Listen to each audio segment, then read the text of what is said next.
আসসালামু আলাইকুম। আজকে যে ফ্লাইওভারটা দেখতেছেন সেটা হচ্ছে এলিভেটর স্পেস।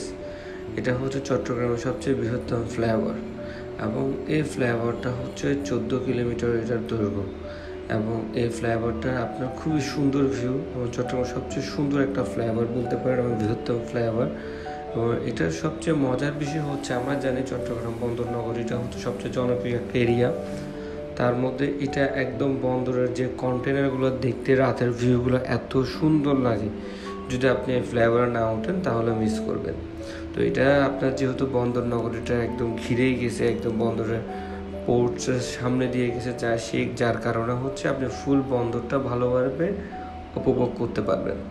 আর তাছাড়া ফ্লাইওভারটা যেহেতু অনেক লং এবং উঁচু ফ্লাইওভার এবং খুবই মানে স্পেস থেকে শুরু করে সব কিছু জোস, যার কারণে হচ্ছে আপনি চিটাগাং শহরটা ফ্লাইওভার থেকে খুব সুন্দরভাবে উপলব্ধি করতে পারবেন। আর রাতের বেলা লাইটের ঝিকিমিকি লাইটের যে উজ্জ্বলতা, এটা আপনার আলাদা একটা ফিল দিবে, প্লাস ঠান্ডা একটা বাতাস পাবেন।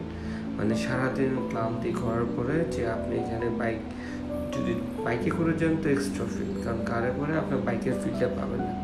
নর্মালি যদি বলি এটাতে আসলে বাইক অ্যালাউ না, আমরা আসলে জানতাম না, আমরা মনে করেছিলাম যে বাইকটা অ্যালাউ করছে। শুনলাম কয়েকজনের কথোপকথনে যতটুকু জানতে পারছে যে বাইকটা অ্যালাউ, বাট অ্যাকচুয়ালি কতটুকু সত্য সেটা জানতাম না। বাট যেহেতু ঈদের পরে বন্ধ ছিল, ওখানে মানুষজন কাউকে দেখি নাই, যার কারণে হচ্ছে বাইকটা নিয়ে আমি উঠে গেছি, আমি আর আমার বন্ধু।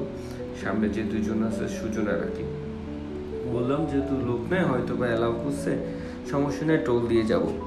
তো এটার জন্য আমরা যে কথা সে ওঠা অনেক চিন্তা ভাবনা করলাম, তো অ্যাকচুয়ালি কেউ প্রপারলি ইনফরমেশন দিতে পারতেছে না যে বাইক অ্যালাউ কি অ্যালাউ না।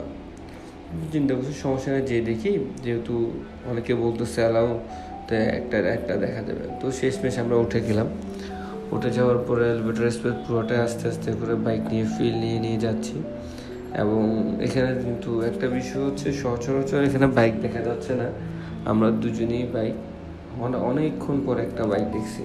তাছাড়া যা আছে সবগুলো হচ্ছে কার, তাও যাওয়ার পথে, বাট আসার পথে রিটার্ন মানে পতেঙ্গার থেকে এদিকে আসার পথে কোনো গাড়ি নেই। অ্যাকচুয়ালি আমরা ওদিন লিং রোড থেকে বের হয়েছিলাম, যার কারণ হচ্ছে লিং রোড থেকে ডিরেক্ট আপনার কসমোপলিটনের ওখান থেকে ফ্লাইওভারে উঠে ডিরেক্ট এই আখতারুজ্জামান ফ্লাইওভার থেকে এলিভেটর এক্সপ্রেসে উঠলাম। পিছে আমার ভাতিজা বসে আছে, হিমেল। তো তাকে বললাম পুরো ভিডিওটা ধারণ করার জন্য, কারণ হচ্ছে এলিভেটর স্পেসটা শুধু আমি একলা উপভোগ করলে হবে না, সাথে আপনাদেরকে তো নিয়ে উপভোগ করতে হবে, যাতে আপনারাও এটার একটা ফিল পান। আর ভাই, এটার সবচেয়ে মজা হচ্ছে টার্নিংগুলো। এখানে অ্যাক্সিডেন্টটা কেন হয় বুঝতে পারছি, কারণ এই রাস্তাটা এত ফাঁকা আর অনেক বড় ফ্লাইওভার, যে কেউ আপনার নর্মালি 100, 110, 120 স্পিড তুলে ফেলে, বাট যখন টার্নিং বা ইউ টার্নে আসে তখন হচ্ছে তারা কন্ট্রোল করতে না পারে, তাদের একটা ইয়াটা হারায় ফেলে। তো এই জিনিসটা হচ্ছে সবচেয়ে বড় একটা সমস্যা। তার জন্য বলবো, কারো যদি আসেন সেক্ষেত্রে আপনারা অবশ্যই ইউ টার্নটা মাথায় রাখবেন, সে জায়গায় একটু স্পিড কন্ট্রোল করে চলাবেন। কেন, সব থেকে আগে জীবনের দামটা সবচেয়ে বেশি আপনার। হয়তো আপনি কিছু সাময়িক মজার জন্য অনেক হাই স্পিডে টানতেছেন, ইউ টার্ন নিচ্ছেন, বাট যখন কন্ট্রোল করতে পারবেন না, আপনি ছিটকে কোথায় যাবেন সেটার কোনো ধারণা আপনি করতে পারবেন না। তো সেটা হচ্ছে জীবনের মূল্য সবচেয়ে বেশি। জীবন থাকলে আপনি 1000 ফ্লাইওভার উঠতে পারবেন, জীবন থাকলে 1000 জায়গায় যাইতে পারবেন।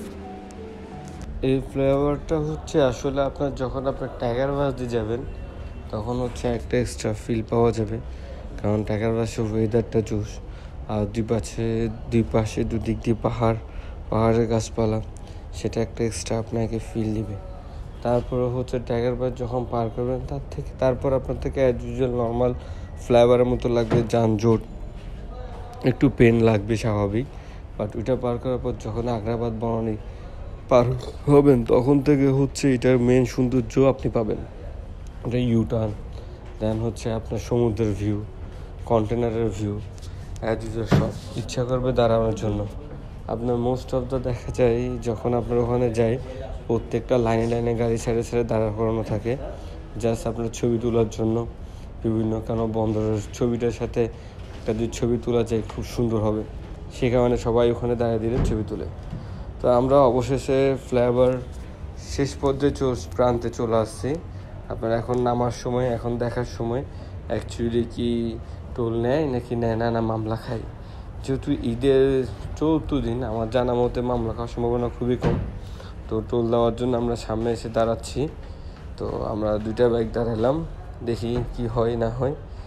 এবার অ্যাকচুয়ালি জানতে পারলাম ভাইয়াটা বললো বাইকে এলাও না, বাইকে আপনার টোল দেওয়াটাই কোনো অপশনই নেই। প্লাস হচ্ছে আপনার এখন আমরা যেটা ঢুকছি এটা অ্যাকচুয়ালি ইয়ার মধ্যে পড়তেছে না। তার জন্য আমরা পরে বললাম ভাই আমরা জানতাম না, অ্যাকচুয়ালি কেউ যদি ওখানে গার্ড বা কেউ কিছু থাকতো আমাদেরকে বলতো, সেক্ষেত্রে হলে আমরা ইয়েটা করতাম না, উঠতাম না।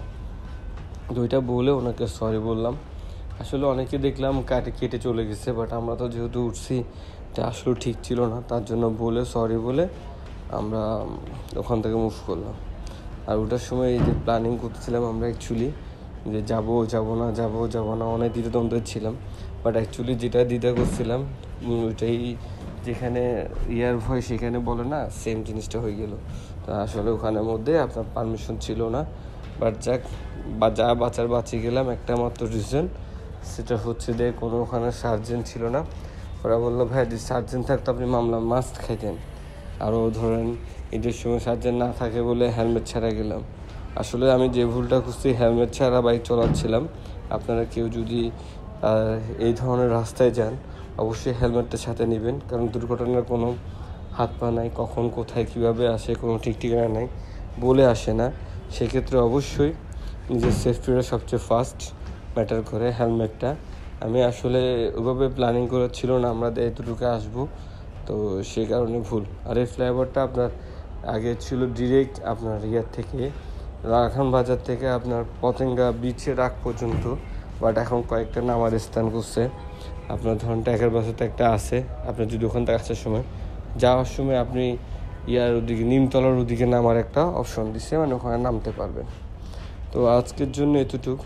তো অনেকক্ষণ কথা বললাম, যারা আমার সাথে ছিলেন কথা শুনলেন ধন্যবাদ।